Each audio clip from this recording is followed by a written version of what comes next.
আচ্ছা, শুয়োরের পালের মধ্যে কেন আজ্ঞা দিল? কে বলতে পারে? পুরাতন নিয়ম অনুযায়ী শূকর ছিল অশুচি, আর একে কোন আত্মা পেয়েছিল? তাই অশুচিদেরকে অশুচি জায়গায় পাঠানোটাই ঠিক, এটা তিনি মনে করলেন।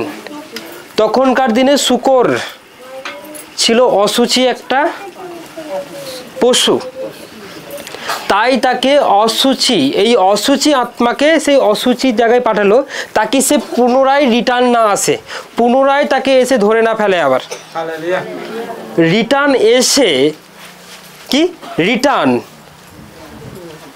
এসে যাকে আর অন্য কাউকে জ্বালাতন না করে, কারণ শূকরের পালের মধ্যে তাকে প্রবেশ করানো হলো, তাকে ওখান থেকে সে কখনো বেরোতে না পারে। কারণ শয়তান, অশুচি আত্মারা অশুচি জায়গায় পছন্দ করে। কি বলবো বোঝা গেল? তাই আপনি নিজেও যদি অশুচি হন, তাহলে শয়তান কিন্তু আপনার মধ্যে চলে আসবে। অশুচি মানে বুঝছেন? হ্যাঁ, জামা কাপড়, পুরনো জামা কাপড় পরলে অশুচি এরকম কোনো ব্যাপার নয়, এইগুলোতে অশুচি বলে না। আপনি পাপ করলে সেটা অশুচি।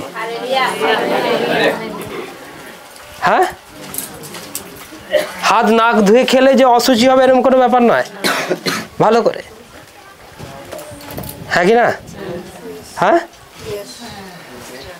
এখানে আপনি ভাত খেয়েও এসছেন, তার মানে এটা নয় যে আপনি অশুচি হয়ে যাবেন। হ্যাঁ, হ্যাঁ কি না? এরকম কোনো ব্যাপার নয়। অশুচি একমাত্র আপনি যখন ঈশ্বরের বিরুদ্ধে কাজ করবেন, তখনই আপনাকে অশুচি করবে। আপনার ভেতর থেকে যদি কিছু বাইর হয়, মন্দ কিছু বাইর হয়, গালাগালি, হিংসা, মারপিট, ড্রিঙ্ক করা, ব্যভিচার করা, হ্যাঁ, কাউকে দেখে ভালো লেগে গেছে, এগুলো আপনাকে অশুচি করবে। আর তখন অশুচি আত্মা কি হবে? চলে আসবে, আর আপনার মধ্যে এসে আপনাকে কি করবে? হ্যাঁ, টানাটানি করবে।